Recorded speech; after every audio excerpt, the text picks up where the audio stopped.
तो कहानी की शुरुआत होती है हमारे हीरो और उसके दोस्तों के कार रेसिंग को दिखाते हुए। तो हमारे मेन लीड लॉन्ग री, जिसने अपने ग्रेजुएशन के बाद अपना नाम लॉन्ग री से लॉन्ग यी रखा है, पर हम उसे लॉन्ग री ही बुलाएंगे। जिसके बाद हम मिलते हैं हमारे री के दो बेस्ट फ्रेंड्स चेन और युलांग से, जो इस ड्रामे के सेकंड लीड्स हैं। री रेस हार जाता है तो वो दोनों री की गर्लफ्रेंड जिंगमे का नाम लेकर उसे चिढ़ाने लग जाते हैं। देन हम मिलते हैं हमारी फीमेल लीड जिंगमे से, जिसने अभी अभी ग्रेजुएशन कंप्लीट किया है। तो वो अपने एक सीनियर के साथ एक डायरेक्टर से मिलने के लिए एक होटल आती है। इधर री के फ्रेंड्स अपने अपने गर्लफ्रेंड्स की बात कर रहे थे, जिनकी बातें सुनकर उसे जिंगमे का ख्याल आता है। इधर जिंगमे जो डायरेक्टर को अपना इंटरव्यू दे रही थी, उसी बीच उसे री का बार बार कॉल आने लगता है, तो वो उसका कॉल काट देती है। तो जिंगमे जब उसका कॉल पिक नहीं करती तो उसे मैसेज करता है कि आखिर वो है कहाँ और क्या कर रही है, पर जिंगमे उसके मैसेज का भी रिप्लाई नहीं करती। तो री अपने कुछ दोस्तों को कॉल करके उसकी लोकेशन ट्रैक करने के लिए कहता है। तो उसे पता चल जाता है कि जिंगमे इस वक्त एक होटल में है। ये देखकर उसे बहुत ही गुस्सा आता है। वो होटल की तरफ निकलता है। होटल के बाहर पहुंचकर वो मेगाफोन से कहता है कि जिंगमे तुम्हारे पास 3 मिनट है, मेरे सामने आओ वरना तुम गई। ये सुनकर सीनियर बहाना मारता है कि शायद बाहर कोई ऑडिशन चल रहा होगा, पर री की तो उल्टी हिंदी चालू थी। तो जिंगमे कहती कि शायद वो मुझे ढूंढ रहा है, इसलिए वो खिड़की के पास जाकर देखने लगते हैं कि कौन है। री को देखकर वो शॉक्ड हो जाती है और तभी डायरेक्टर भी बाहर क्या चल रहा है ये देखने के लिए खिड़की के पास आते हैं। री को तो उन दोनों को एक साथ देखकर बहुत ही गुस्सा आता है और वो सोचने लग जाता है कहीं इस बुड्ढे ने मेरी गर्लफ्रेंड के साथ कुछ किया तो नहीं। तो वो भाग कर डायरेक्टर के रूम पहुंच जाता है, उसका कॉलर पकड़ लेता है। तो जिंगमे उसे समझाने की कोशिश करती है कि वो बस यहाँ इंटरव्यू देने के लिए आई थी। री का तो पचका हो जाता है। तो वो कहता है डायरेक्टर आपकी दाढ़ी बहुत प्यारी है। तो जिंगमे डायरेक्टर से सॉरी कहकर री को लेकर नीचे चली आती है और उसे वापस जाने के लिए कहती है, पर री कहता है कि तुम्हें मेरे साथ चलना होगा। तो जिंगमे कहती है उसे डायरेक्टर से अच्छी तरह से माफी मांगनी होगी। तभी जिंगमे का सीनियर आता है और उसे अपने साथ चलने के लिए कहता है, पर री जिंगमे को रोकता हुआ उस सीनियर से रूडली पूछता है कि तू है कौन। जिंगमे उसे कहती है कि थोड़ा अच्छे से बात करो, ये हमारी सीनियर है। तो री फिर से रूडली कहता है कि मैंने अच्छे से ही तो पूछा। तो जिंगमे उसे कहती है कि तुम अभी घर जाओ, मैं तुमसे बाद में मिलने के लिए आऊंगी। ये कहकर वो सीनियर के साथ चली जाती है। तो ये दोनों एक सीनरी देखने जा रहे थे, पर तभी सीनियर को डायरेक्टर का कॉल आता है, जो उस पर बहुत ही ज्यादा भड़क जाता है और उस लड़की के साथ दोबारा मिलने आने से मना कर देते हैं। इधर री गुस्से की वजह से बॉक्सिंग रिंग में अपने दोस्तों की आंख फोड़ देता है और अपनी भी एक आंख फुड़वा लेता है। तो अब सीनियर देखने जाने का कोई फायदा नहीं था, इसलिए जिंगमे एक जगह उतर जाती है। पर तभी सीनियर की गर्लफ्रेंड उसे जिंगमे के साथ देख लेती है और उसे मिसअंडरस्टैंडिंग हो जाती है, जिस वजह से वो सीनियर से ब्रेकअप कर लेती है। तो जिंगमे कहती है कि उसका ऑलरेडी एक बॉयफ्रेंड है और वो उसका वेट कर रहा है। ये कहकर वो निकल लेती है और सीनियर अपनी गर्लफ्रेंड को मनाने लग जाता है। इधर तीनों दोस्त अपनी अपनी आंखें फुड़वा कर बैठे हुए होते हैं। इधर जिंगमे जब अपने घर की तरफ चलकर जा रही होती है, तभी एक कार से एंट्री मारती है एक लड़की, जिसका नाम है शाओ शाओ और वो जिंगमे की बेस्ट फ्रेंड है। पर वो अपने ग्रेजुएशन के बाद से ही किसी के कांटेक्ट में नहीं थी। तो दोनों फ्रेंड्स एक दूसरे से मिलकर बहुत खुश थे। तो शाओ शाओ से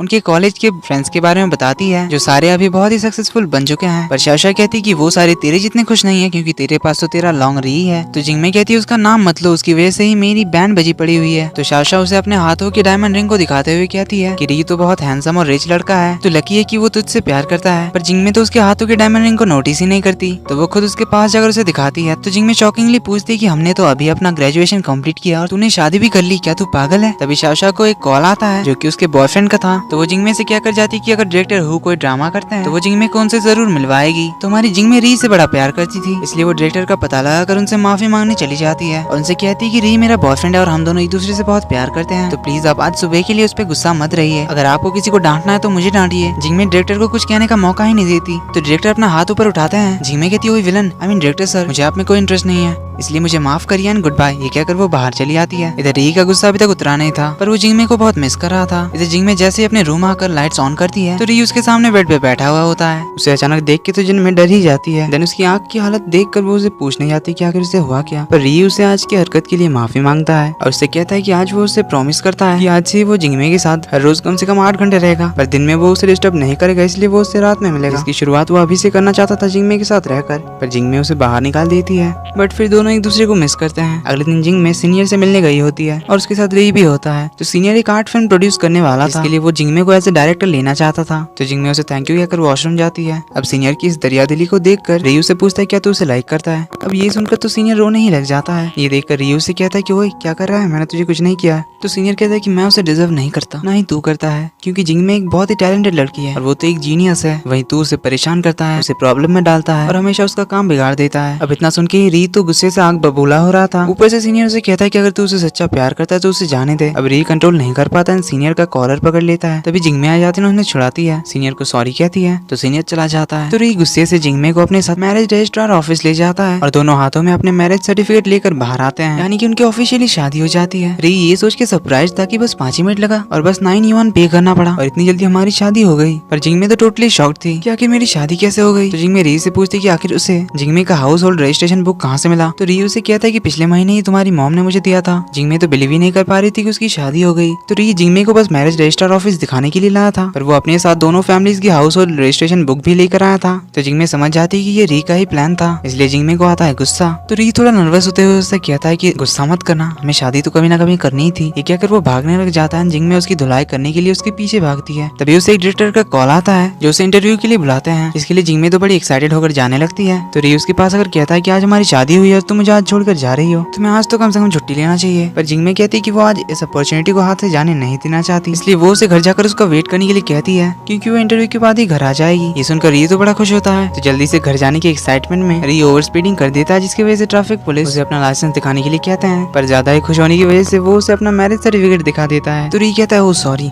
आज मेरी शादी हो गई ना, इसलिए मैं थोड़ा एक्साइटेड हूँ। ट्रैफिक पुलिस कहते हैं कि तुम्हारी शादी हो गई है, क्या इसका मतलब तुम ओवर स्पीडिंग कर सकते हो? तो वो उसका चालान काट कर वार्निंग देकर उसे जाने देता है। इधर जिंगमी को तो बिना इंटरव्यू के ही काम मिल जाता है और उसका पहला काम होता है एक जिम से शूटिंग के लिए परमिशन लेना। इधर री अपने दोस्तों को अपना मैरिज सर्टिफिकेट दिखाता है, पर उन्हें तो बिलीव ही नहीं होता। वो कहते हैं कि ये तुमने नकली बनाया होगा। तो री कहता है, तुमने अभी दुनिया नहीं देखी है, इसलिए तुम्हें पता ही नहीं है कि क्या रियल है और क्या फेक है। तो चैनल युलांग कहते हैं कि चल वो सब छोड़, हम तीन कहीं ट्रिप पे चलते हैं। इस पे री कहता है कि देखो यार, अब मेरी एक फैमिली है, इसलिए तुम दोनों अब से मेरा टाइम वेस्ट करने मत आना। तो युलांग कहता है कि अच्छा ऐसी बात है, तो तू हनीमून पे कहाँ जा रहा है? री कहता है, सोचना भी मत, मैं तुम दोनों को नहीं ले जाऊंगा। जिस पे चैन कहता है कि छोड़ ये सब, तो तू अपनी शादी को कैसे सेलिब्रेट करने वाला है? अब ये सुन के री स्माइल पास करता है। जिसके बाद हम मिलते हैं सेकंड फीमेल लीड शुआनयी से, जो कि फॉरेन में रहती है और ये री की बचपन की फ्रेंड है। इवन री और शुआनयी का जन्म एक ही साल में, एक ही महीने के एक ही दिन में, सेम टाइम पे हुआ था। इधर चैन री की शादी की खुशी में उसे लिमिटेड एडिशन केक खिलाता है, वो भी केक का 1/3 हिस्सा। तो री कहता है, मेरी शादी हो गई है और तू मुझे एक पूरा केक नहीं खिला सकता। जिस पे चैन कहता है कि पूरा केक सिर्फ VIP ही खा सकता है। इधर जिंग में जिम ओनर को मनाने के लिए जाती है ताकि वो जिम में शूटिंग की परमिशन दे, पर ओनर नहीं मान रहा होता है। पर तभी उन्हें एक टाइकोंडो इंस्ट्रक्टर की जरूरत पड़ जाती है। तो जिंग में टाइकोंडो में अच्छी थी, इसलिए वो जिम ओनर से कहती कि वो टाइकोंडो इंस्ट्रक्टर बन जाएगी, पर इसके बदले उन्हें जिम रेंट पे देना पड़ेगा शूटिंग करने के लिए, जिसके लिए जिम ओनर मान जाता है। जिंगमे को टाइकोंडो सिखाना था एक पॉपुलर एक्ट्रेस को, जिसका नाम था एनची।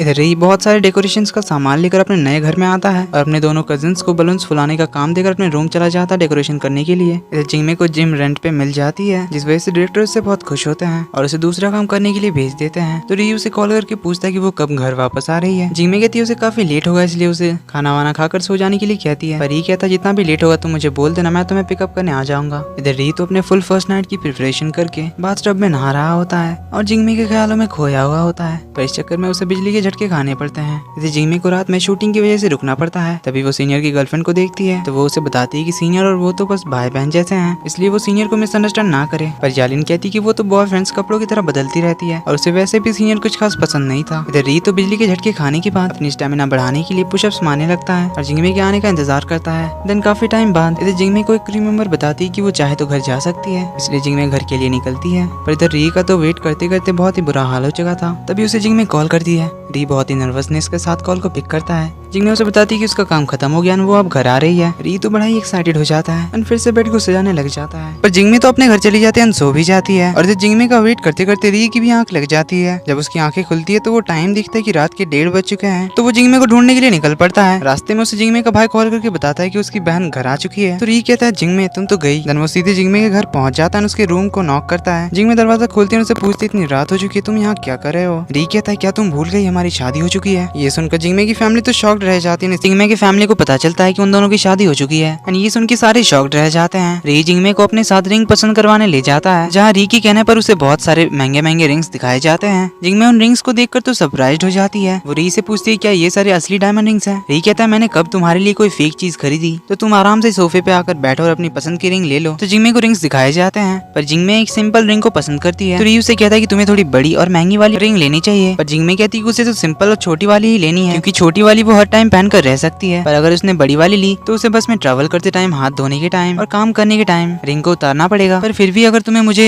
बड़ी वाली खरीद के देना है, तब मैं तो हर टाइम रिंग को पहन कर नहीं रह सकती, जिस वजह से लोगों को पता ही नहीं चलेगा कि मैं शादीशुदा हूँ। अगर तुम्हें ये चलेगा तो फिर तुम बड़ी वाली ही खरीद सकते हो। तो री छोटी वाली रिंग के लिए मान जाता है और उसके उंगली में पहना देता है। इसके बाद से तो जिंगमे हर वक्त बस अपने हाथों की तरफ ही देखती रहती है। तो जिंगमे काम पर गई थी जहाँ वो अपने डायमंड रिंग को ही देख रही थी। तभी उसे डायरेक्टर आकर एक मेंशन ढूंढने के लिए कहता है, और वो भी लो बजट में। इधर री तो जिंगमे के घर से उसका सारा सामान अपने घर में ट्रांसफर करवा रहा था। जिंगमे की मॉम तो परेशान थी, तो वो जिंगमे के डैड से री से बात करने के लिए कहती है। पर डैड जब भी री से कुछ बात करने जाते, री इतने जोर से बोलिए डैड कहकर चिल्लाता है कि उसके डैड तो साइलेंट ही हो जाते हैं।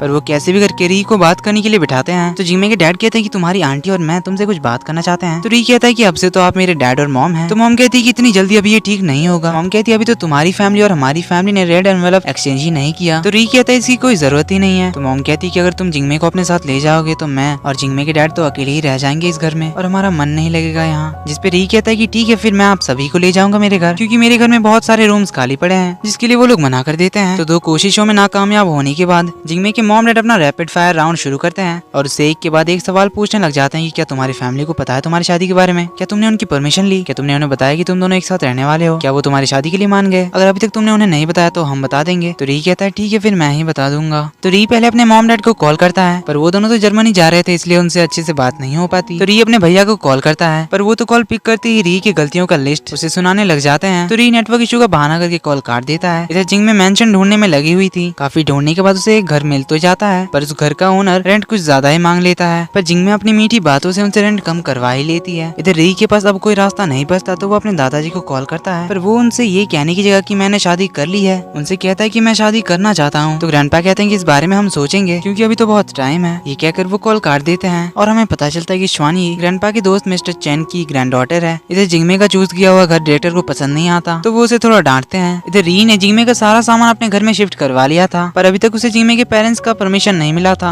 इसलिए वो जिंगमे के साथ रहने के लिए एक वैनिटी वैन खरीदने का डिसाइड करता है ताकि जब जिंगमे शूटिंग में रहे तब भी वो जिंगमे के साथ रह सकता है उस वैनिटी वैन में। तो अगले ही दिन वो वैनिटी वैन खरीद कर पहुंच जाता है जिंगमे के शूटिंग सेट पर। तो मानफे नाम की एक्ट्रेस शूटिंग कर रही थी। वो री को देखकर उसके बारे में पता लगाने के लिए कहती है और जिंगमे उसे वैनिटी वैन के अंदर देखकर उसे वैन से उतरने का इशारा करती है, क्योंकि उसे लग रहा था कि वो किसी एक्टर की वैनिटी वैन के अंदर घुस गया है। तो री भागकर उसके पास जाता है। जिंगमे कहती है तुम ऐसे कैसे किसी एक्टर की वैनिटी वैन के अंदर चले जाते हो, तुम्हें ऐसा नहीं करना चाहिए। पर री उसे अभी नहीं पता था कि वो वैनिटी वैन तो उसी का है और उसे लंच के बारे में पूछता है। तो जिंगमे उसे अपने साथ लंच पे चलने के लिए कहती है। तो जिंगमे क्रू मेंबर्स का बॉक्स लंच लाने के लिए जाती है। इधर मानफे की असिस्टेंट उसे री के बारे में बताती है। इधर जिंगमे क्रू से बॉक्स लंच लेकर आ जाती है। तो दोनों खाना खाने के लिए बैठते हैं। जिंगमे अपने हिस्से का मीट री को दे देती है। जिंगमे खाना खाते हुए भी अपना काम कर रही होती है। ये देख कर री उससे फोन छीन लेता है। उसे कहता है कि तुम्हारा हस्बैंड यहाँ तुम्हारे साथ लंच करने के लिए आया है, तुम काम कर रही हो। तो जिंगमे उससे फोन लौटाने के लिए कहती है। री कहता है जब तक तुम मुझे डियर हस्बैंड नहीं बुलाओगी तब तक मैं तुम्हें तुम्हारा फोन नहीं दूंगा। तो री उसे कहता है कि मैं तुम्हें यहाँ गिफ्ट देने के लिए आया था और उसे अपने साथ वैनिटी वैन दिखाने ले जाता है। जिंगमे तो सरप्राइज्ड हो जाती है। वो कहती है ये कुछ ज्यादा ही हो गया और मुझे अभी इसकी जरूरत भी नहीं है। री कहता है कैसे नहीं है, सोचो अगर तुम्हें किसी दिन लेट हो गया तो तुम इस वैनिटी वैन में रह सकती हो, यहाँ तुम खाना बना सकती हो, डाइनिंग टेबल है यहाँ और सबसे इम्पोर्टेंट एक एक्स्ट्रा बेड है। जिंगमे बेड पर बैठ कर देखती तो उसे बहुत ही अच्छा लगता है। इधर मानफे री को लेकर कुछ ज्यादा इंटरेस्टेड हो रही थी। इवन वो अपने ड्रामा के लीड एक्टर से ये भी कहती कि जल्दी ही उसे एक न्यूज मिलेगी, क्योंकि उसने री के बारे में सब कुछ पता लगा लिया था कि वो बहुत ही ज्यादा रिच है। इसलिए वो री के साथ एक स्कैंडल क्रिएट करना चाहती थी ताकि वो ट्रेंडिंग सर्चेस पे आ जाए। इधर ये दोनों अपना लंच एंजॉय करते हैं जहाँ री जिंगमे से कहता है कि तुम अपना सरनेम कब चेंज करने वाली हो। ये सुनकर जिंगमे काम का बहाना करके जाने लगती है। तो री उसे रोकता है, जाने से पहले उसे हनी कहने के लिए कहता है। तो वो उसे हनी कहकर जाने लगती है। तो री उसे कहता है कि तुम्हारे लिए एक और सरप्राइज है। पर जिंगमे तो उसे वैनिटी वैन को हटाने के लिए कहकर चली जाती है, क्योंकि इतनी बड़ी वैनिटी वैन कुछ ज्यादा ही नजरों में आ रहा था। तो मानफे फुल तैयार होकर री से मिलने के लिए वैनिटी वैन की तरफ आती है, पर वो जैसे ही दरवाजा नॉक करने वाली होती है वैनिटी वैन पीछे जाने लगती है, चली ही जाती है और मैडम का पचका हो जाता है। रात को जिंगमे बहुत ही थक हार कर घर वापस आती है, बिना देखे ही बेड पर कूद पड़ती है और हमें बहुत ही जोरों से किसी चीज का जमीन पे गिरने की आवाज सुनाई देती है। साथ में जिंगमे के चिल्लाने की आवाज भी आती है। उसके फैमिली वाले जिंगमे के कमरे में आते हैं। लाइट्स ऑन करते ही वो देखते हैं कि जिंगमे मुंह के बल जमीन पे गिरी हुई है। तो वो लोग उसे पकड़ के उठाते हैं। उसके नाक से तो खून निकलने लगता है। तो वो रोते हुए अपनी मम्मी से पूछते कि मेरा बेड कहाँ गया। जिंगमे को भाई कहता है कि वो तो री जीजू अपने घर ले गए। मॉम पूछती क्या उसने तुम्हें नहीं बताया। तो डैड उसके लिए टिश्यू पेपर लाते हैं और उसे री के नए घर का एड्रेस देते हैं। उन्हें पता था कि अब जिंगमे को गुस्सा आने वाला है, इसलिए वो लोग बहाना बनाकर अपने रूम चले जाते हैं और जिंगमे बहुत ही गुस्से के साथ निकल पड़ती है री के घर की तरफ। तो वो उसके घर पहुंचती है। री उसके लिए दरवाजा ओपन करता है और उसे कहता है कि यही तुम्हारा सरप्राइज है, वेलकम टू आवर होम। जिंगमे गुस्से के साथ अंदर तो आती है, पर घर को देखने के बाद उसका गुस्सा गायब हो जाता है और घर की एक एक चीज को देखकर वो बहुत ही ज्यादा हैप्पी हो जाती है। री कहता है देख लो अच्छे से, तुम्हारे लिए टाइकोंडो प्रैक्टिस करने की जगह भी है, स्विमिंग पूल भी है और गार्डन भी है। री पूछता है कि हमारा घर तुम्हें पसंद आया। जिंगमे को तो बहुत ही पसंद आता है। री कहता है चलो मैं तुम्हें सेकंड फ्लोर भी दिखा देता हूँ, पर जिंगमे कहती है कि नहीं उसकी कोई जरूरत नहीं पड़ेगी, क्योंकि उस सीन के लिए हमें फर्स्ट फ्लोर की ही जरूरत है। री शॉकिंगली पूछता है कौन सा सीन। तो जिंगमे उसे कहती है कि हमारे शूटिंग के लिए इसी डिजाइन का घर चाहिए था, तो थैंक यू सो मच मेरे लिए ये घर ढूंढ देने के लिए। री कहता है ये क्या बात कर रही हो, ये मैंने खरीदा है हम दोनों के लिए। तो जिंगमे कहती है क्या ये सच में हमारा घर है, तो फिर क्या मैं इसे एक दिन के लिए यूज कर सकती हूँ शूटिंग के लिए। री तो डायरेक्टली मना कर देता है। तो जिंगमे आप प्रोफेशनल बनती है, उससे कहती है कि हम तुम्हें पैसे देंगे। री कहता है यार ये पैसों की बात नहीं है, ये घर मैंने हम दोनों के लिए खरीदा है, घर की सारी चीजें नहीं है, यहाँ तुम शूटिंग कैसे करवा सकती हो। तो जिंगमे कहती है चिंता मत करो, वो लोग हमें 5,000 2100 युआन देने वाले हैं पर डे। पर री फिर भी नहीं मानता। तो जिंगमे कहती है इतने बड़े घर का क्या फायदा अगर तुम इसकी कोई यूज ही नहीं करते हो, और आखिर तुम अपनी फैमिली पे कितना दिन तक डिपेंडेंट रहोगे, तुम्हें खुद से भी तो पैसे कमाने चाहिए, क्योंकि इतने बड़े घर का बिजली का बिल, पानी का बिल, वो सब कैसे भरोगे, इसलिए ये एक अच्छा मौका है पैसे कमाने का। री चुपचाप होता है। इसलिए जिंगमे इमोशनल होकर उसे कहती है कि क्या तुम अपनी प्यारी वाइफ को घर ढूंढने के चक्कर में यहाँ वहाँ भटकते हुए देख सकते हो। तो री कहता है ठीक है पर मेरी कुछ कंडीशंस है। पर जिंगमे उसे कुछ कहने ही नहीं देती। 6100 युआन पर डे रेंट पे डील फिक्स कर देती है। तो डायरेक्टर को भी ये घर बहुत ही ज्यादा पसंद आता है। तो रेंट के पैसों से जिंगमे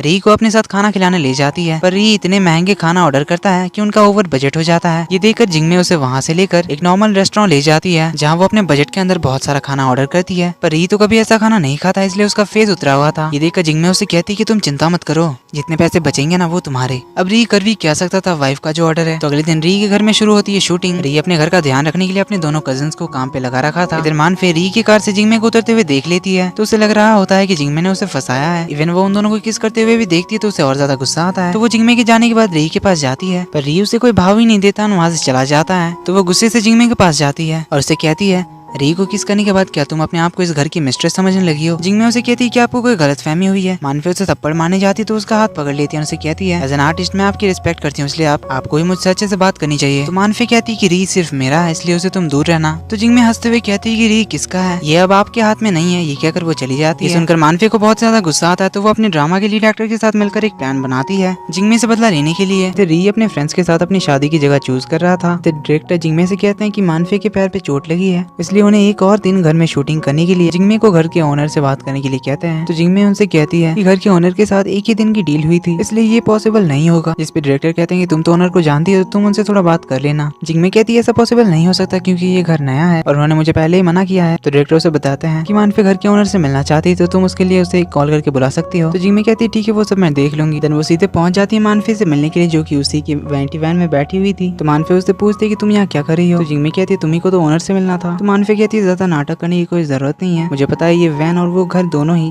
री का है और तुम उसे मुझसे छीन नहीं सकती क्योंकि लॉन्ग री सिर्फ मेरा है। जिस पे जिंगमे कहती है ठीक है फिर मैं आज घर जाकर उससे पूछ लूंगी कि आखिर वो किसका है। ये कहकर वो उसे अपना मैरिज सर्टिफिकेट दिखाती है और उसे कहती है कहीं तुम इस री की तो बात नहीं कर रही हो। मानफे का तो फेस ही उतर जाता है और मैडम एम्बेरस होकर चली जाती है और अपने नखरे छोड़कर शूटिंग पे भी चली जाती है। तो शूटिंग हो जाती है खत्म। री घर वापस आकर जिंगमे को कॉल करता है पर वो तो कॉल ही नहीं उठाती। दोनों कजिन्स आकर उसे बताते हैं कि उन्होंने तो दोपहर से ही उन्हें नहीं देखा। तभी जिंगमे बहुत ज्यादा ड्रंक होकर बालकनी से री का नाम पुकार रही थी। तो री भागकर रूम के अंदर जाता है, उसे बालकनी से रूम के अंदर ले आता है। जिंगमे उसे बड़े ही प्यार से हनी कहकर बुलाती है। री तो ये सुनकर बड़ा खुश होता है। जिंगमे उसे हग कर लेती है। री उसे बेड पर सुलाकर जा रहा होता है तो जिंगमे उसका हाथ पकड़कर उसे रोकती है। तो री उसके क्लोज जाता है तो जिंगमे उसे हैप्पी वेडिंग विश करती है and they have their first night. पर अगली सुबह वो बहुत ही एम्बैरेसिंग फील करती है। देन वो अपने कपड़े चेंज करने के लिए जाती है, दरवाजा लॉक करती है तो उनके क्लोसेट में बहुत सारे डिजाइनर और महंगे महंगे कपड़े रखे हुए थे, जिन्हें देखकर जिंगमे तो बहुत ही ज्यादा सरप्राइज्ड हो जाती है और सोचती है कि इतने सारे ड्रेसेस उसने कब खरीदे। तभी री सामने के दरवाजे से एंट्री मारता है और उससे कहता है कि हम दोनों लीगली मैरिड है तो ज्यादा शर्माने की जरूरत नहीं है। ये कहकर वो अपने कपड़े चेंज करने लगता है तो जिंगमे अपना फेस छुपाकर पीछे घूम जाती है। देन उसे रोकने के लिए कहकर उसे बाहर निकालने लगती है और उसे कहती है पहले मैं चेंज करूंगी बिकॉज लेडीज फर्स्ट। तो री कहता है ये लेडीज फर्स्ट का चक्कर छोड़ो, हम साथ में चेंज करते हैं। पर जिंगमे उसके मुंह पे दरवाजा बंद कर देती है और जिंगमे तो शर्माने ही लग जाती है। सारे ड्रेसेस बहुत ही ब्रांडेड और महंगे थे, इसलिए वो अपने कैजुअल ड्रेस में आती है। तो उसके लिए शेफ अंकल ली न्यूट्रिशियस खाना लेकर आते हैं। पर जिंगमे तो ये सब खाना नहीं खाती थी, इसलिए जिंगमे उसे कहती है कि हम दोनों ही यहाँ रहने वाले हैं तो शेफ अंकल का यहाँ क्या काम, वैसे भी हम खाना ऑर्डर कर लेंगे। जिस पे री कहता है क्या तुम चाहती हो उनकी जॉब चली जाए। अब जिंगमे उसे कैसे समझाए कि उसे ये खाना पसंद नहीं। तो री उसे अपनी शादी की जगह दिखाता है जो कि एक कैसल में था और वहाँ री अपनी ग्रैंड वेडिंग करना चाहता था। इधर शिवानी चाइना आ गई थी तो वो री को कॉल करके उसे पिकअप करने के लिए बुलाती है। तो री उसे लाते हुए उसके बचपन की फोटोज दिखाता है जिन्हें देखकर वो बहुत चिढ़ जाती है। देन वो उसके साथ सुपरमार्केट जाता है जहाँ वो गेम्स वेम्स खेलता है। देन वो उससे पूछता है कि वो यहाँ क्या करने आई है। इस पे शिवानी उसे बताती है कि वो यहाँ एक बहुत ही इंपॉर्टेंट मिशन पे आई है। इधर जिंगमे अपनी फ्रेंड शाओ से मिलने आती है जहाँ उसे पता चलता है कि शाओ की शादी डायरेक्टर हु से हुई है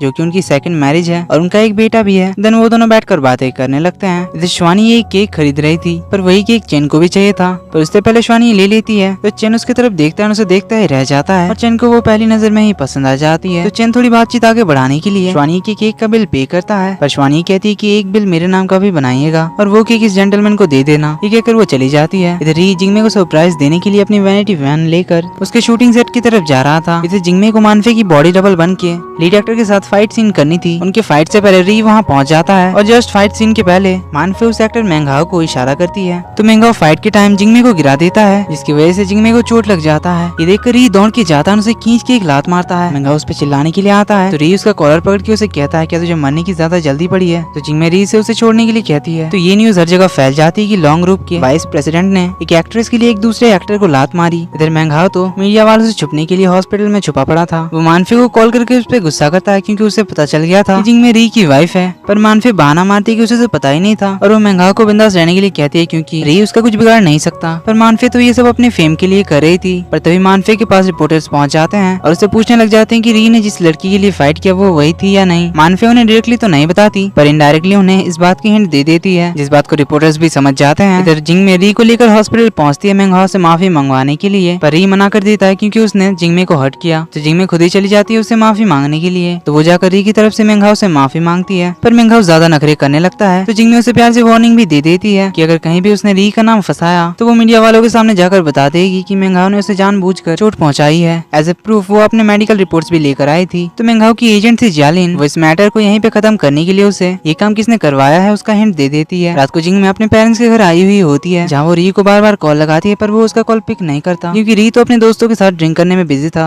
वहीं चन को श्वानी मिलती है पर वो उसे कोई भाव ना देते हुए एक ओल्ड मैन के साथ चली जाती है। इधर सुबह सुबह उठकर री को पता चलता है कि जिंगमे ने उसे कल रात बहुत सारे कॉल्स किए थे। ये देखकर भाई तो बड़ा परेशान और नर्वस हो जाता है और घबराते हुए जिंगमे को कॉल करता है। जिंगमे उसे बताती है कि ग्रैंडपा चाइना आए हैं, इसलिए वो उसे जल्दी से घर जाने के लिए कहती है। री का तो बैंड बजने वाला था, वो डरते हुए पहुंचता है ग्रैंडपा के पास और बिना इधर उधर की बात किए वो डायरेक्टली उनसे कहता है कि वो अपनी वेडिंग सेरेमनी रखना चाहता है। पर ग्रैंडपा उसे कहते हैं कि पहले तुमने जो कांड किया उसे सुधारो, उसके बाद वो सब की बात चलेगी। इस पे री कहता है कि इसीलिए तो मैं शादी कर रहा हूँ ताकि मेरी फाइटिंग वाले कांड की न्यूज शांत हो जाए। इस पे ग्रैंडपा कहते हैं कि इसमें तो और भी बड़ा कांड हो जाएगा, रिपोर्टर्स तो न्यूज में छापेंगे कि री ने उस एक्ट्रेस को धोखा दिया जिसके लिए उसने फाइट किया था। तो री अभी के लिए अपनी वेडिंग सेरेमनी रखने का आइडिया ड्रॉप करता है। तो ग्रैंडपा उसे बताते हैं कि उन्होंने यहाँ श्वानी को बुलाया है उनके लॉन्ग चैन फाउंडेशन को लीड करने के लिए, जिसमें री को उसका साथ देना पड़ेगा। देन री श्वानी से मिलने के लिए आता है। श्वानी उसे मजाक में कहती है कि उसे ग्रैंडपा ने यहाँ उसके साथ एंगेजमेंट करवाने के लिए बुलाया है और जल्दी भी वो उन दोनों की शादी भी करवाने वाले हैं। अब ये सुनकर भाई की हालत तो खराब हो जाती है और उसी वक्त पहुंच जाती है जिंगमे, जिसने उसकी बातें सुन ली थी। तो लॉन्गी उसे समझाने लग जाता है कि ऐसी कोई बात नहीं है। श्वानी उसके बारे में पूछती है तो जिंगमे अपना इंट्रोडक्शन देती कि वो लॉन्ग री की वाइफ है। तभी ग्रैंडपा आते हैं, सभी लोग डाइनिंग टेबल पर बैठते हैं। तो ग्रैंडपा री से कहते हैं कि जब तक उनकी लॉन्ग चैन फाउंडेशन लॉन्च नहीं हो जाती तब तक वो री को लेकर और कोई गॉसिप नहीं सुनना चाहते। इनडायरेक्टली वो उसे अपनी वेडिंग सेरेमनी रखने से मना करते हैं, जिसके लिए जिंगमे भी मान जाती है। देन री जिंगमे को मनाने लग जाता है कि श्वानी ने उसे जो भी कहा वो सब मजाक में कहा, बल्कि वो दोनों तो बस भाई बहन की तरह हैं और हम दोनों के सेम डे पे पैदा होने वाली बात जस्ट एक कोइंसिडेंस था। तो जिंगमे उसे कहती कि कल पूरी रात उसका कॉल नहीं लगा इसलिए वो कितनी परेशान थी क्या उसे पता भी है, और अगर आगे से उसने अपना फोन स्विच ऑफ रखा तो वो उसे मार ही डालेगी। जिसके बाद दोनों घर से बाहर आते हैं। तभी जिंगमे को अपनी फ्रेंड का कॉल आता है जो उसे बताती है कि मानवी 3 बजे एक इंटरव्यू देने के लिए जा रही है, इसलिए वो जल्दी से शाओशाओ के साथ उस इंटरव्यू वाली जगह पे पहुंचती है और शाओशाओ को मानफे को हैंडल करने के लिए कहती है और शाओशाओ उसे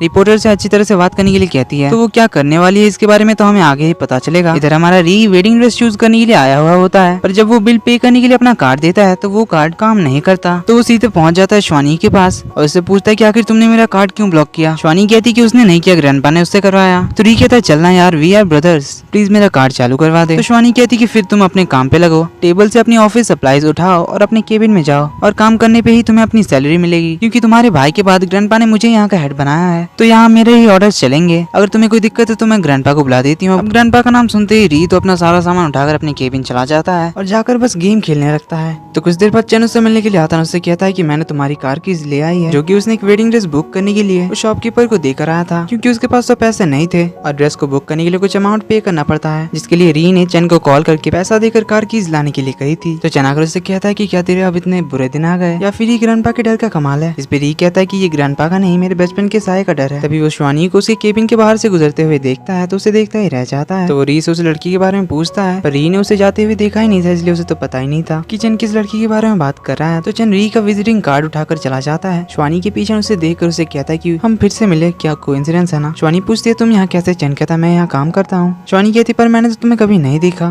तो चैन उसे री का कार्ड दिखाते हुए कहता है कि मुझे काम करने की कोई जरूरत ही नहीं है, क्योंकि मैं यहाँ का वाइस प्रेसिडेंट हूँ। तो श्वानी भी कहती है अच्छा तो आप है वाइस प्रेसिडेंट लॉन्गी, मुझे तो आप ही के ऑफिस जाना था। तो चैन उसे अपने साथ री के केबिन ले जाता है। उसे देखकर री की तो हालत ही खराब हो जाती है। तो शिवानी उसे मोबाइल चलाते हुए देख लेती है तो वो उससे कहती है तो तुम अपने वर्किंग आवर्स में मोबाइल के साथ खेल रहे हो, लगता है तुम्हें इस महीने की सैलरी नहीं चाहिए। चैन को कुछ समझ नहीं आता कि इनके बीच क्या बातें चल रही है। वो री से पूछता है कि आखिर ये हो क्या रहा है, क्या तू इसे जानता है। री कुछ बोल नहीं पाता तो चैन उससे कहता है कि ये मेरा असिस्टेंट है, इसे इग्नोर करो, चलो हम डिनर पे चलते हैं। तो री सिचुएशन को ज्यादा बढ़ने से संभाल लेता है। पर शिवानी कहती है कि इसके लिए तुम्हारे सैलरी से पैसे कटेंगे। ये कहकर वो चली जाती है। तो री चैन पे गुस्सा करता है कि तू इसे क्यों लेकर आया। तब चैन को समझ में आता है कि री जिस बचपन के साय के बारे में बात कर रहा था वो शिवानी ही थी। तो चैन उसे शिवानी के बारे में पूछने लग जाता है। तो री पूछता है क्या तुझे उस पर क्रश आ गया है। अबे भूल जाओ उसे, वो बहुत ही खतरनाक है। तो चैन उसे कहता है कि अगर तू हमारी जिंगमे भाभी से नहीं डरता तो मैं इतनी प्यारी और नाजुक शिवानी से कैसे डरूं। तभी री अपने मोबाइल में जिंगमे को न्यूज में देखता है जिसमें वो कहती कि उस दिन वो मानफे की बॉडी डबल बनी थी और उसे एक्सीडेंटली चोट लगी थी। उसमें मेंघाओ की कोई गलती नहीं थी, पर लॉन्गी को लगा कि मेंघाओ ने उसे जानबूझकर चोट पहुंचाई है, इसलिए उसने बिना कुछ सोचे मेंघाओ को लात मार दी। और इस इंसिडेंट के साथ मानफे का कुछ लेना देना नहीं है। बेसिकली जिंगमे ने ऐसा किया क्योंकि री और मानफे के रिलेशन को लेकर बहुत सारे न्यूज फैल रहे थे और वो नहीं चाहती थी कि इसकी वजह से री की फैमिली पर नेगेटिव इफेक्ट पड़े। तो री निकल जाता है जिंगमे को ढूंढने के लिए। तो जिंगमे री के बिहाफ में माफी मांग रही होती है, पर वहाँ की ऑडियंस को समझ नहीं आ रहा होता है कि आखिर जिंगमे लॉन्गी की तरफ से माफी क्यों मांग रही है। तो उससे पूछा जाता है कि आखिर उसका और लॉन्गी का क्या रिलेशन है। तभी वहाँ री पहुंच जाता है और सभी के सामने अनाउंस करता है कि जिंगमे मेरी वाइफ है और हमारी लीगली शादी हो चुकी है। और वो अपनी गलतियों के लिए सभी के सामने माफी मांगता है और वो जिंगमे से भी माफी मांगता है कि उसकी वजह से उसे इतना सब कुछ अकेले ही करना पड़ा। तो जिंगमे बड़े ही प्यार से कहती है कि हनी मुझे लगा कि ये बहुत ही आसान होगा।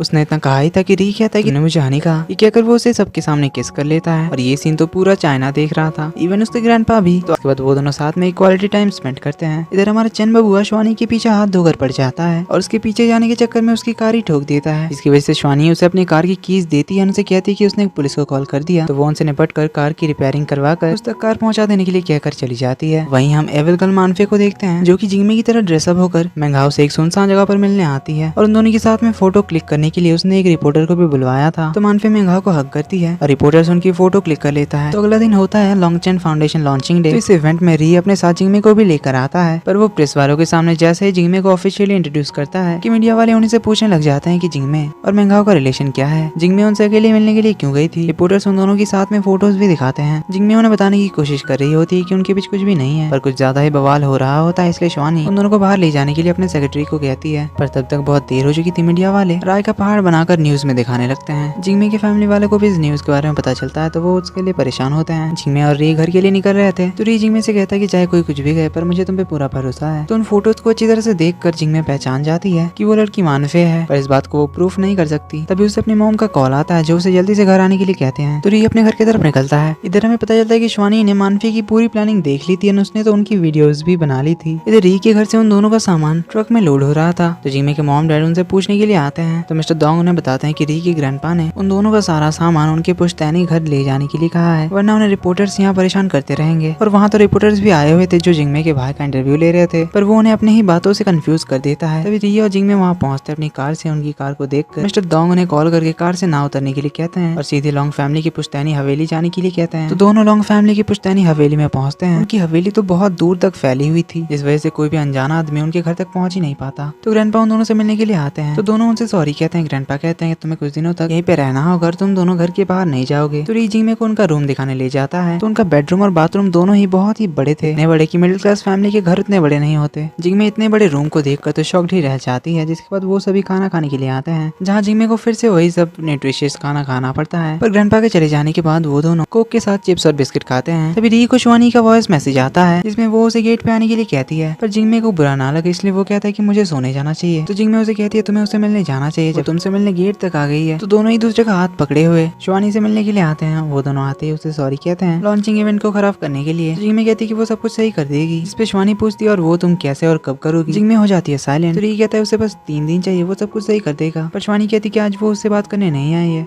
वो तो बस जिंगमे से बात करेगी। तो दोनों कार में बैठते हैं बात करने के लिए और बाहर री उनकी बातें सुनने की कोशिश करता है। तो शिवानी जिंगमे को मानफे की वो वीडियो देती है और इसके बदले में उसके लिए एक काम करने के लिए कहती है जिसके बारे में हमें आगे पता चलेगा। देन शिवानी वहाँ से चली जाती है। तो जिंगमे ये खुशखबरी री को सुनाती है, जिसके बाद शिवानी पहुंच जाती है मानफे के पास और उसे 3 दिन का टाइम देती है सब कुछ सही करने का, क्योंकि शिवानी के पास उस रिपोर्टर का भी कन्फेशन था जिसने उन दोनों का फोटो खींचा था। रात को री के सो जाने के बाद जिंगमे री के फोन से शिवानी के बचपन के फोटोज डिलीट कर देती है और शिवानी ने जिंगमे से यही काम करने के लिए कहा था, पर जिंगमे को भूख लगने की वजह से नींद नहीं आ रही होती है, इसलिए वो खाना ढूंढने के लिए जाती है। पर वो किचन ढूंढने के चक्कर में कहाँ पहुंच जाती है उसे पता नहीं चलता। तभी री उसे कॉल करता है, उनसे पूछता पूछता है कि आखिर वो है कहाँ। तो जिंगमे उसे बताती है कि वो कहीं खो गई है। री तो हंसने लग जाता है। देन उसे पूछता है कि उसे अपने आसपास क्या दिखाई दे रहा है। तो वो उसे अपने आसपास के बारे में बताती है, पर री को वो फिर भी नहीं मिलती, इसलिए वो आसमान की तरफ एक फ्लेयर गन शूट करता है। इसे देखकर जिंगमे भागते हुए उसके पास पहुंच जाती है और री को गले लगा लेती है क्योंकि वो बहुत ज्यादा डर गई थी। पर अगले ही दिन से वो दोनों इतने बड़े घर में न्यूट्रिशियस खाना खा खा कर बोर हो गए थे, इसलिए वो ग्रैंडपा के उसूल के खिलाफ जाकर कुछ तूफानी करने का फैसला करते हैं और खाना ऑर्डर करते हैं। डिलीवरी बॉय बहुत ही मुश्किल से उनके गेट के बाहर तक तो पहुंच जाता है, पर सिक्योरिटी गार्ड उसे अंदर जाने नहीं देते। पर इस सिचुएशन के लिए भी उन्होंने प्लानिंग कर रखी थी। उन्होंने एक ड्रोन का इंतजाम कर रखा था। तो जिंगमे उस डिलीवरी मैन को कॉल करती है, उसे वो खाना ड्रोन पे लटका देने के लिए कहती है। तो सब कुछ उनके प्लान के अकॉर्डिंग चल रहा था। खाना भी ड्रोन के साथ उड़ते उड़ते आ रहा था, पर सिक्योरिटी गार्ड उस ड्रोन को देख लेते हैं, जिस वजह से ड्रोन बाहर की तरफ जाने लग जाता है। और ये बात जिंगमे को वो डिलीवरी मैन बता देता है। तो दोनों पहुंच जाते हैं ग्रैंडपा से माफी मांगने के लिए उनकी इस हरकत की वजह से। पर ग्रैंडपा उन्हें कुछ भी नहीं कहते और घर में ही जो भी न्यूट्रिशियस खाना खाने का मन हो वो शेफ को बता देने के लिए कहते हैं, वो उनके लिए बना देंगे। तो री अब यहाँ से जाने की बात करता है ग्रैंडपा से, पर वो साफ साफ मना कर देते हैं और उन्हें यहीं पे रहने के लिए कहते हैं। इधर मानफे अपनी इमेज को बचाने के लिए मेंघाओ को फंसा देती है और उसके क्लब की कुछ फोटोज नेट पे पोस्ट कर देती है, जिसकी वजह से मेंघाओ को उसकी एजेंसी एक मिलिट्री ट्रेनिंग कैंप भेज देती है। री ग्रैंडपा से जिंगमे के साथ बाहर जाने की परमिशन मांगता है, पर ग्रैंडपा उसे साफ साफ मना कर देते हैं। देन जिंगमे पूछती है कि उसकी एक बेस्ट फ्रेंड की शादी है आज, तो क्या वो जा सकती है, पर ग्रैंडपा उसे भी मना कर देते हैं और उसे अपने साथ गार्डनिंग करने ले जाते हैं, जहाँ जिंगमे को शाओ के बहुत सारे मैसेजेस आ रहे थे। तो वो चुपके से एक सिक्योरिटी गार्ड की स्कूटी लेकर पहुंच जाती है शाओ की शादी में, जहाँ हमें पता चलता है कि जालिन भी शाओ की बचपन की फ्रेंड है। तो सभी मिलकर खाना खाने के लिए बैठते हैं। बहुत देर हो गई थी पर अभी भी शाओ का हस्बैंड नहीं आया था। तो सारे लोग उससे पूछने लग जाते हैं कि आखिर वो है कहाँ, पर शाओ तो बस खाना खाए जा रही थी, उन्हें कुछ भी नहीं बता रही थी। तो शाओ और जालिन मिलकर उसके हस्बैंड को ढूंढने के लिए निकलते हैं। तो वो तीनों पहुंच जाते हैं मिस्टर हु के शूटिंग सेट पर, जहाँ शाओ तो असिस्टेंट डायरेक्टर का कॉलर ही पकड़ लेते हैं, उससे डायरेक्टर हु को बुलाने के लिए कहती है, पर वो उसे बताता है कि यहाँ कोई डायरेक्टर हु नहीं है। तो वो तीनों जल्दी से वहाँ से भाग जाते हैं और तीनों मिलकर बहुत सारा ड्रिंक कर लेते हैं। तो जिंगमे और जालिन उसे डिवोर्स देने के लिए कहती है। तो शाओ बताती है कि उसने तो अपना मैरिज रजिस्ट्रेशन भी नहीं करवाया, मतलब लीगली उनकी कोई शादी ही नहीं हुई है। इसका मतलब हो सकता है कि डायरेक्टर हु ने शाओ को चीट किया है। तो तीनों काफी सारा ड्रिंक करने के बाद एक टैक्सी से पहले जिंगमे को घर छोड़ते हैं और फिर वो दोनों अपने अपने घर के लिए निकल जाते हैं। तो जिंगमे को लेने के लिए री बाहर आया हुआ था, जो उसे कैरी करके घर के अंदर ले जाता है। जिसके बाद हमें किसी नियान फैमिली के बारे में दिखाया जाता है, जो कि कौन है उसके बारे में हमें आगे पता चलेगा। अगली सुबह जिंगमे जैसे ही अपनी आंखें खोलती है, वो अपनी आंखों के सामने मिस मोमो को देखती है, जो कि लॉन्ग फैमिली की कंसल्टेंट है और वो यहाँ जिंगमे को लॉन्ग फैमिली में रहने के तौर तरीके सिखाने के लिए आई थी। तो वो उसे 5 मिनट का टाइम देती है रेडी होकर आने के लिए। तो जिंगमे रेडी होकर पहुंच जाती है, पर वो कुछ सेकंड्स लेट हो जाती है, जिस वजह से उसके कुछ पॉइंट्स कट जाते हैं। देन मिस मोमो उसे बताती है कि उसे इस हवेली से बाहर जाने के लिए मिस मोमो से 60 पॉइंट्स पाना होगा, वरना तब तक वो इस हवेली से बाहर नहीं जा सकती। तो जिंगमे उनसे पूछती है कि अभी मेरे कितने पॉइंट्स हैं। तो मिस मोमो उसे बताती है कि अभी तुम्हारे -33 पॉइंट्स हैं। जिंगमे तो सोच में पड़ जाती है कि आखिर ऐसा क्या हो गया जो क्लास शुरू होने से पहले उसे -33 पॉइंट्स मिले। देन उसे कल रात का इंसिडेंट याद आता है, जब वो ड्रंक होकर घर आई थी, तब उसने ग्रैंडपा की दाढ़ी खींच ली थी। देन मिस रोज उसे बताती है ड्रिंक करने पर 5 पॉइंट कटेंगे, बाहर जाने पर 10, बड़ों की इज्जत ना करने पर 10 पॉइंट कटेंगे, दिखने में खराब कपड़े पहनने पर -10 पॉइंट, एंड मोस्ट इम्पोर्टेंट अब से हर टाइम उसे चेहरे पर स्माइल रखना पड़ेगा, क्योंकि वो अब लॉन्ग फैमिली को रिप्रेजेंट करने वाली है। तो मिस रोज उसे उसका टाइम टेबल देती है, जिसे देखकर वो शॉकिंगली री की तरफ देखती है, पर री भाई साहब तो अपना चेहरा छुपा लेते हैं। तो शुरू होता है मिस रोज का क्लास। तो क्लास की शुरुआत वो करती है हिस्ट्री के सवाल से। तो री उस क्वेश्चन के आंसर को जल्दी से सर्च करके जिंगमे को इशारों में क्लू दे देता है। तो ऐसे ही री उसकी 2-3 बार मदद कर देता है। जैसे शाओ जिंगमे को कॉल लगाती है, पर वो तो अभी क्लास में बिजी थी, इसलिए कॉल पिक नहीं कर पाती। जैसे सीनियर जालिन को मनाने आता है, पर वो तो उसे कोई भाव ही नहीं देती। इधर चंद कार को बिना ठीक किए ही उसके पार्किंग एरिया में पहुंचा देता है और उसे कहता है कि कार को वही ठीक करेगा। देन वो कार ठीक करने लग जाता है। इधर मिस रोज हमारे ऑनलाइन क्लासेस की तरह री और जिंगमे को एक लेक्चर दिखाती है, जो कि उन्हें बिल्कुल भी समझ नहीं आ रहा था। जिसके बाद जब वो उनसे सवाल पूछने आती है, दोनों ही एक दूसरे की तरफ इशारा कर देते हैं कि ये आंसर देगा। इधर चंद भैया तो श्वानी का टाइम फालतू में ही वेस्ट करवा रहा था, ताकि श्वानी थोड़ी देर तक उसके साथ रह जाए। पर श्वानी अपने होटल रूम की तरफ जाने लगती है, तो चंद भी उसके पीछे पीछे जाने लगता है, क्योंकि इस होटल में उसका भी एक रूम है। पर सिक्योरिटी गार्ड चंद के रिपेयरिंग मैन वाले ड्रेस को देखकर उसे एलिवेटर में जाने नहीं दे रहे थे। तो चंद उनसे कहता है कि हम दोनों कपल हैं और ये मेरा स्पेशल ड्रेस है। तो वो उन्हें अंदर जाने देता है। इधर जिंगमे रात में अपना होमवर्क कर रही होती है और री को आ रही होती है नींद। तो वो जिंगमे को सोने चलने के लिए कहता है, पर जिंगमे कहती है कि आज अगर उसने काम खत्म नहीं किया तो उसके पॉइंट्स कटेंगे। देन दोनों थोड़ी देर मजाक मस्ती कर ही रहे थे कि मिस रोज आकर उन्हें कहती है कि मजाक मस्ती के 3 पॉइंट्स कटेंगे। जिंगमे के तो खाली फुकट 3 पॉइंट्स चले गए। तो ऐसे ही कुछ दिन उनकी क्लासेस होती है। तो एक दिन ग्रैंडपा उन्हें बाहर जाने की परमिशन देते हैं, पर वो सिर्फ री के काम के पर्पस की वजह से, पर सिर्फ एक शर्त पे कि वो दोनों किसी भी हालत में लॉन्ग फैमिली का नाम खराब नहीं करेंगे। तो वो दोनों एक काम की पर्पस से एक विलेज आते हैं, जहाँ रिपोर्टर्स भी आए हुए होते हैं। तो उनके विलेज विजिट करने वाली बात टीवी पे भी आ जाती है और जिंगमे को टीवी में देख के उसकी फैमिली तो बहुत खुश हो जाती है। जिसके बाद हमें पता चलता है कि लॉन्गचन फाउंडेशन पहले नियान फैमिली के साथ बनने वाला था, पर किसी नियान शिलान की वजह से उनका कोऑपरेशन नहीं हुआ। इसलिए वही नियान फैमिली वाला आदमी किसी को कॉल करके उनकी लॉन्गचन फाउंडेशन को बर्बाद करने के लिए कहता है। तो पूरे दिन विलेज में घूमकर दोनों घर आते हैं। जिंगमे के पैरों में दर्द हो रहा था, इसलिए री उसके पैर दबा दे रहा था। तो री उसे सॉरी कहता है कि उसकी फैमिली की वजह से उसे इतना कुछ झेलना पड़ रहा है। पर जिंगमे कहती है वो तो शुक्रगुजार है लॉन्ग फैमिली की, उन्होंने उसे री के जैसा हस्बैंड दिया। दोनों बातें कर रहे होते हैं कि उन्हें मिस मोमो की आवाज सुनाई देती है जो उनसे कहती है कि जल्दी से सो जाओ वरना तुम्हारे पॉइंट्स काट लिए जाएंगे। तो दोनों अपने बेडरूम की तरफ भागते हैं। अगले दिन जिंगमे घर से छुपकर शाओ से मिलने के लिए जाती है, जो कि मिस्टर हु के बेटे को स्कूल ड्रॉप करने के लिए आई थी। ये देखकर जालिन और जिंगमे उसे सवाल पूछने लग जाते हैं। इधर लॉन्गचन फाउंडेशन किसी फ्रॉड केस में फंस जाती है, जिस वजह से रिपोर्टर श्वानी को घेर लेते हैं और उसे सवाल पूछने लग जाते हैं। तो एपिसोड की स्टार्टिंग में हम शाओ को देखते हैं, जो जालिन और जिंगमे को अपने और मिस्टर हु के बारे में बता रही होती है। पर जब वो दोनों शाओ से मिस्टर हु से मिलवाने की बात करते हैं तो शाओ बात टाल देती है। इधर एक आदमी किसी के कहने पर श्वानी पे अटैक करता है, पर चैन उसे बचाकर कंपनी के अंदर ले जाता है, जिससे श्वानी तो इम्प्रेस हो जाती है, चैन को डिनर पे इनवाइट करती है। जिसके बाद हमें पता चलता है कि लॉन्गचन फाउंडेशन का ओल्ड मैन विलेज वाले प्रोजेक्ट को लेकर किसी ने अफवाह फैला दी थी। साथ में किसी ने मीडिया वालों को लॉन्गचन फाउंडेशन की फेक रिपोर्ट्स भी सबमिट किया था, जिसके बारे में मीडिया वालों ने बढ़ा चढ़ाकर बवाल बना दिया है। इधर री तो सीधे पहुंच जाता है मिस्टर नियान के घर और हमें यहाँ पता चलता है कि री की मॉम नियान फैमिली से बिलोंग करती थी। देन कुछ देर बाद जिंगमे आती है, वो री को अपने साथ ले जाती है। जब ग्रैंडपा को इस बारे में पता चलता है तो वो तो साफ साफ कह देते हैं कि वो इस मामले में कोई भी मदद नहीं करेंगे, ये प्रॉब्लम री और श्वानी की है तो वही संभालेंगे। तो जिंगमे री को चीयर अप करती है और इधर सारे फ्रेंड्स मिलकर री की मदद करने का फैसला करते हैं। तो सबसे पहले वो इंटरनेट में फैली लॉन्गचन फाउंडेशन से रिलेटेड सारे फेक न्यूज़ को हटा देते हैं। देन री अपने फ्रेंड्स के साथ मिलकर सारे शेयर होल्डर को इम्प्रेस करने जाता है। इधर जिंगमे अपने फ्रेंड्स के साथ पहुंचती है ओल्ड मैन विलेज, पर वहाँ तो कोई भी नहीं था। जिंगमे समझ जाती है कि ये किसी की सोची समझी साजिश है लॉन्गचन फाउंडेशन का नाम खराब करने की। तभी वहाँ श्वानी आती है, जिंगमे को अपने साथ ले जाती है और उसे नियान फैमिली के घर ड्रॉप करती है, क्योंकि उसे पता चल गया था कि ये सब मिस्टर नियान का किया धरा है। जिंगमे घर के अंदर जाती है पर मिस्टर नियान घर में नहीं थे। तो जिंगमे री के ग्रैंडपा से मिलकर चली जाती है। घर के बाहर री जिंगमे का वेट कर रहा होता है, जिसे जिंगमे कहती है कि उन्हें ग्रैंडपा से मिलने के लिए आना चाहिए, जिसके लिए री मान जाता है। इधर यू लॉन्गचन को स्टिक्स बनाकर खिलाता है, जो उसे काफी पसंद आता है। तो वो कुछ पैक करवा कर श्वानी के लिए ले जाता है। पर लिफ्ट में उसे वही ओल्ड मैन मिलता है जिसके साथ श्वानी क्लब से गई थी। तो वो आदमी भी श्वानी के रूम में ही जाता है। उसके दरवाजा बंद करने से पहले चैन भी वहाँ पहुंचता है। उसे कहता है कि तुमने मुझसे कहा था कि तुम मेरे साथ डिनर करोगी, पर श्वानी कहती कि आज बहुत लेट हो चुका है इसलिए हम कल जाएंगे। पर चैन कहता है कि मैं खाना लेकर आया हूँ। ये कहकर वो अंदर चला जाता है। ओल्ड मैन चैन से कहता है कि श्वानी ने मुझे तुम्हारे बारे में बताया है। चैन तो एक्साइटेड होकर पूछता है कि उसने क्या बताया है। तो ओल्ड मैन कहता है कि तुमने उसकी कार ठोक दी थी, जो कि बहुत ही खतरनाक हो सकता है, इसलिए तुम्हें संभाल कर कार ड्राइव करना चाहिए। तो चैन कहता है कि आपको देखकर लगता है कि आपके बेटे मेरे ही उम्र के होंगे। तो श्वानी बताती है कि वो मेरे से 2 साल बड़ा है। ये सुनकर चैन श्वानी से कहता है कि तुम अपना टाइम वेस्ट कर रही हो। तो चैन को लग रहा था कि श्वानी इस ओल्ड मैन को डेट कर रही है। श्वानी बताती है कि मेरा टाइम तो तुम वेस्ट कर रहे हो। अब ये सुनकर चैन डायरेक्टली ओल्ड मैन से पूछता है कि आखिर आप श्वानी को छोड़ने के लिए क्या लेंगे। तो ओल्ड मैन भी कुछ देर तक उसके साथ नाटक करते हैं, जिसके बाद हमें पता चलता है कि वो तो श्वानी के अंकल है। श्वानी के डैड के डेथ के बाद उन्होंने ही उसे पाल पोस कर बड़ा किया है। अब ये जानने के बाद चैन तो शॉक्ड होता है पहले, देन उनकी खातिरदारी करने में लग जाता है। पर जब अंकल उससे पूछते हैं कि आखिर तुम करते क्या हो, तो चैन भैया कुछ बोल ही नहीं पाते, क्योंकि चैन के पास तो लड़कियों के साथ टाइम पास करने के अलावा और कोई काम ही नहीं है। इधर री और जिंगमे चुपके से घर के अंदर आते हैं, पर मिस मोमो उन्हें पकड़ लेती है और उनके 5 पॉइंट्स काट लेती है। री होशियारी मारते हुए कहता है कि जिंगमे मेरे साथ बाहर गई थी, इसलिए आप मेरे 5 पॉइंट्स काटिए। पर ये झूठ उनके लिए बहुत महंगा पड़ जाता है और मिस मोमो दोनों के ही 20 पॉइंट्स काट लेती है झूठ बोलने के लिए, क्योंकि मिस मोमो की नजर से कोई बच नहीं सकता। इधर अंकल दोनों को अकेला छोड़कर चले जाते हैं। चैन श्वानी से माफी मांगता है उनकी रिलेशनशिप को मिसअंडरस्टूड करने के लिए, पर श्वानी चैन के मुंह पर दरवाजा बंद कर देती है। इधर री और जिंगमे को उन विलेजर्स के बारे में कुछ क्लू मिलता है और वो जगह थी नियान फैमिली की रिसोर्ट। तो री और जिंगमे पहुंच जाते हैं उस रिसोर्ट में और वो जगह एक स्मॉल टाउन जितनी बड़ी थी। तो री और जिंगमे रिसोर्ट के मैनेजर से उगलवाने की कोशिश करते हैं उन विलेजर्स के बारे में, पर वो उन्हें कुछ भी नहीं बताता। तो वो दोनों उन सभी को ढूंढने लग जाते हैं। उनके यहाँ आने के बारे में मिस्टर नियान को भी पता चल जाता है, पर वो तो कॉन्फिडेंट थे कि वो दोनों उन्हें ढूंढ नहीं पाएंगे, पर आखिरकार वो दोनों उन्हें ढूंढ ही लेते हैं। इधर चैन श्वानी को मनाने में लगा हुआ था, पर श्वानी तो उसकी कोई बात ही नहीं सुनती। तो उन ओल्ड मैन्स की वजह से लॉन्गचन फाउंडेशन का प्रॉब्लम सॉल्व हो जाता है, पर श्वानी अभी भी कोई रिस्क लेना नहीं चाहती थी। इधर मिस्टर नियान अपने अगले प्लान में लग जाते हैं। इधर ग्रैंडपा को भी पता चल जाता है कि ये सब कुछ मिस्टर नियान का किया धरा है, इसलिए वो री के डैड को वापस बुलाने के लिए कहते हैं। इधर हमारा चैन तो श्वानी को लेकर कुछ ज्यादा ही सीरियस हो गया था, जिसे देखकर यूलांग को तो बिलीव ही नहीं होता कि चिन जैसा प्ले बॉय किसी को इतना भी पसंद कर सकता है। जिंगमे री को एक ऐसी जगह लाती है जहाँ चारों ओर बस फूल ही फूल थे, जिन्हें देखकर री को अपना बचपन याद आता है जब वो अपनी माँ के साथ यहाँ खेला करता था। इधर श्वानी ओवर टाइम वर्क करने वाली थी, इसीलिए चैन उसके लिए खाना लेकर आता है। तो श्वानी उसके अचानक आने का रीजन पूछती है, इस पे चैन तो अपनी कहानी सुनाने लग जाता है, जिसकी बातें सुनकर श्वानी तो सो ही जाती है। तो चैन उसे अपना कोट उठाकर उसके सामने बैठकर उसे देखने लग जाता है और वो भी वहीं सो जाता है। कुछ देर बाद श्वानी जग जाती है, तो वो चैन को सोता हुआ देखकर मुस्कुराती है और अपना काम करने लग जाती है। इधर री और जिंगमे मिलकर फ्लावर केक्स बनाते हैं जैसा री अपने मॉम के साथ बनाया करता था। तो दोनों वो केक री की मॉम की रेसिपी को देखकर ही बनाते हैं, जिन्हें वो अपने ग्रैंडपा और मिस्टर नियान को भी खिलाते हैं। जिसे खाने के बाद मिस्टर नियान को री की मॉम यानी कि उनकी बहन की याद आ जाती है, जिससे उनका हृदय परिवर्तन हो जाता है। वो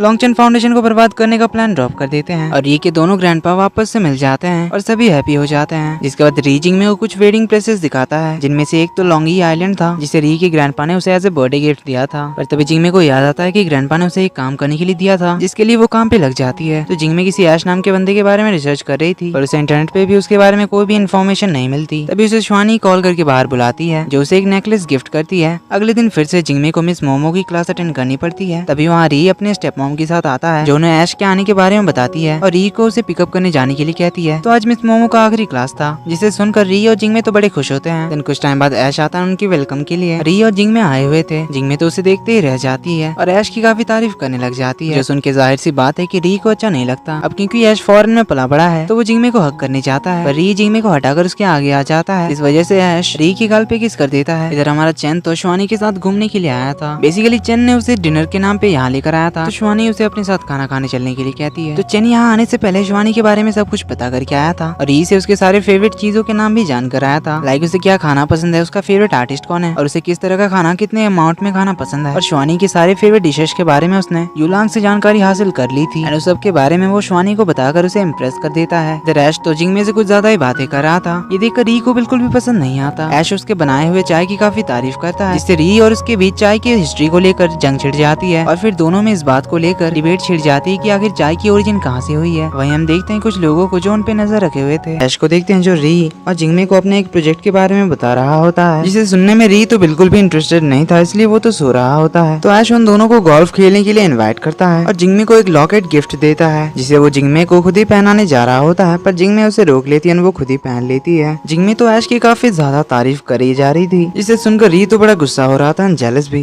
इधर श्वानी को चैन ने मास्टर किटानो नाम के एक फेमस आर्टिस्ट का ईमेल दिया था, क्योंकि मास्टर किटानो श्वानी का फेवरेट पेंटर था। जिसके बाद हमें पता चलता है कि चैन ही मास्टर किटानो है, जिसने अपनी आइडेंटिटी दुनिया से छुपा कर रखी थी। तो चैन अपने मास्टर किटानो वाले अकाउंट से श्वानी को मेल भेजता है, पर श्वानी को लगता है कि चैन ने उसके साथ कोई मजाक किया है। तो अगली सुबह चैन श्वानी के सामने जाता है, पर श्वानी तो उसे इग्नोर करके चली जाती है। इधर री और जिंगमे पहुंचते हैं ऐश के साथ गोल्फ खेलने के लिए, जहाँ री तो हार जाता है। उसके बाद दोनों रेस करते हैं, उसमें भी री हार जाता है। पर तभी हम देखते हैं 4 लोग उन सभी का पीछा कर रहे थे। तो जब वो तीनों रात को डिनर कर रहे थे, तभी वो चारों रेस्टोरेंट पे अटैक कर देते हैं और सारे डर के मारे इधर उधर भागने लगते हैं। पर वो 4 आदमी इन तीनों के आगे आ जाते हैं, गेट को लॉक कर देते हैं। देन अंदर शुरू हो जाती है फाइट, जिसके बाद हम देखते हैं री और ऐश दरवाजा खोलते हैं। वो चारों जमीन पे पड़े हुए थे, पर जिंगमे वहीं पे हो जाती है बेहोश। उसे री हॉस्पिटल ले जाता है और वहीं पे सीनियर भी एडमिट था, जो हॉस्पिटल में जिंगमे को देखकर उसे मिलने के लिए जाता है और उसे अपने हाथों से खाना खिलाने जा ही रहा था। जिंगमे तो मना कर रही थी, पर तभी वहाँ री और जालिन पहुंच जाते हैं। जालिन उसे देखकर वहाँ से चली जाती है, तो सीनियर उसे मनाने जाता है, पर जालिन तो उससे गुस्सा होकर फिर से जिंगमे के पास आ जाती है। तो जिंगमे उसे बताने जाती है कि सीनियर तो बस उसका हाल चाल पूछने आया था। जालिन कहती है उसे भी पता है और वो तो यहाँ सीनियर से काम के सिलसिले में बात करने के लिए आई थी, पर सीनियर अभी भी उसके पीछे पड़ा हुआ है, इसलिए वो जा रही है। तो जालिन उसे अपना ख्याल रखने के लिए कहकर चली जाती है। चंद श्वानी को एक एग्जीबिशन में लाता है, जहाँ वो श्वानी को मास्टर किटानो की एक पेंटिंग दिखाकर उस पेंटिंग के बारे में सब कुछ बताने लगता है। तो श्वानी उसे कहती है अब ज्यादा नाटक मत करो, कल जो मास्टर किटानो के नाम से मुझे मेल आया था वो तुमने भेजा था, ये तो मुझे पता है, इसलिए आगे से मुझसे मजाक मत करना, वरना तुम तो गए। चैन उसे बताने की कोशिश करता है कि वही मास्टर किटानो है, पर श्वानी को बिलीव ही नहीं होता। री और जिंगमे का रोमांस चल ही रहा था, तभी री के मॉम एंड डैड आ जाते हैं, जिससे सीन थोड़ा एम्बैरेसिंग बन जाता है। श्वानी चैन से कहती है कि उसे सच में मास्टर किटानो से कुछ इंपॉर्टेंट काम है, इसलिए अगर उसे मास्टर किटानो के बारे में सीरियसली कुछ पता है तो वो उसे बता दे। इस पे चैन कहता है कि क्या मास्टर किटानो ने तुम्हें नहीं बताया कि मैं उनका एजेंट हूँ चाइना में। श्वानी को अगेन बिलीव नहीं होता, तो चैन उसे अपना कार्ड दिखाता है और उसे बात करने के लिए बैठने के लिए कहता है। री के डैड री को अच्छी खासी डांट लगाते हैं जिंगमे का अच्छी तरह से ख्याल ना रखने के लिए, और उन दोनों को एक खुशखबरी भी देते हैं कि वो कल ही लॉन्गमे आइलैंड जाने वाले हैं, उन दोनों की वेडिंग सेरेमनी की तैयारी करने के लिए। ये सुनकर दोनों खुश होते हैं, री तो कुछ ज्यादा ही खुश हो जाता है। श्वानी बताती है कि उसकी कंपनी अपने आने वाले प्रोजेक्ट के लिए मास्टर किटानो के साथ कोलैबोरेशन करना चाहती है, जिसके लिए वो मास्टर किटानो से मिलना चाहती है। पर चैन बहाने मारने लग जाता है कि मास्टर किटानो अभी यहाँ नहीं है, इस पे श्वानी कहती है कि फिर हम बाद में कोलैबोरेशन करेंगे। तो चैन उसे बताता है कि वो 27 को मास्टर किटानो से मिल सकती है। इधर री के पेरेंट्स गए तो अब दोनों के रोमांटिक मोमेंट में डिस्टर्ब बहाने के लिए पहुंच जाते हैं जिंगमे के पेरेंट्स। अगेन सीन थोड़ा एम्बैरेसिंग हो जाता है। री तो सबसे पहले ही उनसे माफी मांग लेता है, तो री को अगेन थोड़ी सी डांट पड़ती है। ओ सॉरी, थोड़ी सी नहीं, कुछ ज्यादा ही डांट पड़ती है। प्लस एक राउंड रैपिड फायर चलता है, इसमें वो दोनों उनकी शादी के टाइम उन्हें क्या और कैसी प्रिपरेशन करनी है उसकी सजेशंस दे रहे थे। श्वानी अपने 27 और 28 के शेड्यूल चेंज करवा देती है मास्टर किटानो से मिलने के लिए, जबकि 28 को उसका बर्थडे था। जिंगमे और जालिन शाओ को समझाने की कोशिश कर रहे होते हैं कि डायरेक्टर हु उसके लिए सही नहीं है, तो वो उसके साथ रिलेशन में ना रहे, पर शाओ टॉपिक को बार बार चेंज कर देती है। इधर री जिंगमे को ढूंढने के लिए जाता है। जिंगमे और जालिन शाओ को अभी भी समझा रहे होते हैं कि उसे डायरेक्टर हु के साथ कोई भी लिंक नहीं रखना चाहिए। तभी वहाँ ऐश पहुंच जाता है। जिंगमे से कहता है कि वो जिंगमे को अपनी कंपनी का ग्लोबल एंडोर्सर बनाना चाहता है, जिसके लिए वो जिंगमे और उसके फ्रेंड्स को एक डांस पार्टी में इनवाइट करता है। इधर री उस कॉफी शॉप में पहुंचता है जहाँ जिंगमे अपने फ्रेंड से मिलने आया करती थी, पर उसे वहाँ कोई नहीं मिलता। तभी उसे जिंगमे का वॉइस मैसेज आता है जो उसे कहती है कि किसी इमरजेंसी की वजह से वो आज घर लेट आएगी। इधर री तो बहुत ही ज्यादा गुस्सा था क्योंकि उसे पता चल गया था कि जिंगमे ऐश के साथ गई है री का बर्थडे गिफ्ट लेने के लिए, क्योंकि 28 को री का भी बर्थडे है। तभी वहाँ ऐश के दो बंदे आ जाते हैं और यूलांग को पकड़ लेते हैं। उन दोनों को देखकर री फुल एटीट्यूड के साथ उन्हें कहता है कि तुम दोनों एक एक करके मुझसे लड़ने के लिए आ जाओ, पर वो दोनों तो री का फेस ढक कर उसे कार में बिठा देते हैं और उसके कपड़े वपड़े चेंज करके एक जगह पर ले जाते हैं। री तो बहुत ज्यादा डर गया था। वो ऐश का नाम लेकर उसे अपनी आखिरी विश बताता है कि वो आखिरी बार जिंगमे को देखना चाहता है, क्योंकि उसे लग रहा था कि ऐश शायद आज उसका काम तमाम कर देगा, इसलिए वो उससे जिंगमे का अच्छी तरह से ख्याल रखने का रिक्वेस्ट करता है। तभी वहाँ जिंगमे आ जाती है, वो उसका फेस कवर हटा देती है, उसके हाथ खोल देती है, जिसे सही सलामत देखकर री तो बहुत खुश होता है। तो जिंगमे ने अपने फ्रेंड्स के साथ मिलकर उसे बर्थडे सरप्राइज देने के लिए ये सारा कुछ प्लान किया था। तो आखिर में सारे हैप्पी होकर री का बर्थडे सेलिब्रेट करते हैं। पर दशवानी तो मास्टर कीटाणु का वेट करते हुए बैठी हुई थी। रात के 12 बजकर पार हो गए थे जब मास्टर कीटाणु नहीं आते। तो शिवानी चैन को कॉल करती है, पर चैन तो कॉल ही नहीं उठाता, तो वो बाहर निकल जाती है। पर बाहर तो चैन उसके लिए वेट कर रहा था, जो उसे हैप्पी बर्थडे विश करता है। पर शिवानी तो उससे मास्टर कीटाणु के बारे में ही पूछती है। इधर री जिंगमे से ये सारा प्लानिंग उसने कब किया इसके बारे में पूछता है। देन हमें एक फ्लैशबैक से पता चलता है कि ऐश ने उस डांस पार्टी में जिंगमे से कहा था कि वो उसे बहुत पसंद करता है और वो चाहता है जिंगमे उसके घर चले। तो जिंगमे उसे बताती है कि वो री से शादी करके ऑलरेडी बहुत ज्यादा खुश है और वो सिर्फ री से ही प्यार करती है, जिसपे ऐश कहता है कि वो फिर भी जिंगमे के लिए कुछ करना चाहता है, इसलिए वो जिंगमे को 3 बैच देता है। उसे कहता है और उसे कहता है कि वो इनसे जो चाहे वो विश मांग सकती है, जिन्हें ऐश किसी भी हाल में पूरा करेगा। और तभी जिंगमे ने 3 विशेष मांग ली थी, जिसमें उसने री के साथ जो सब कुछ अभी तक हुआ वही सब मांगा था। तो री पूछता है फिर मेरा बर्थडे गिफ्ट कहाँ है, जिसपे जिंगमे कहती है कि तुम्हारी किडनैपिंग ही तो तुम्हारा बर्थडे गिफ्ट था। ये सुनकर री तो हो जाता है शॉक। तो जिंगमे उठकर जल्दी से वहाँ से भाग जाती है। इधर हमारा चैन फाइनली अपनी आइडेंटिटी रिवील करता है, साथ में शिवानी से अपने प्यार का कन्फेशन भी करता है। जिंगमे री को लेकर चुपके से ऐश के गार्डन में जाती है और एक बहुत ही ब्यूटीफुल फ्लावर तोड़ लेती है और उसे री को एज ए बर्थडे गिफ्ट देती है। इधर चैन शिवानी से मिलने के लिए आया हुआ होता है, पर शिवानी तो अब उससे बिल्कुल फॉर्मली बात करती है और वो भी सिर्फ काम के ही बारे में और काम के ही सिलसिले में बात करने के लिए वो चैन से अपॉइंटमेंट लेती है चैन के ही स्टूडियो में बात करने का। तो चैन जल्दी से भागकर अपने स्टूडियो जाता है, सारी साफ सफाई करने लग जाता है। पर इतना सब कुछ करने के बाद वहाँ पहुँचता है तो कौन, शिवानी का सेक्रेटरी,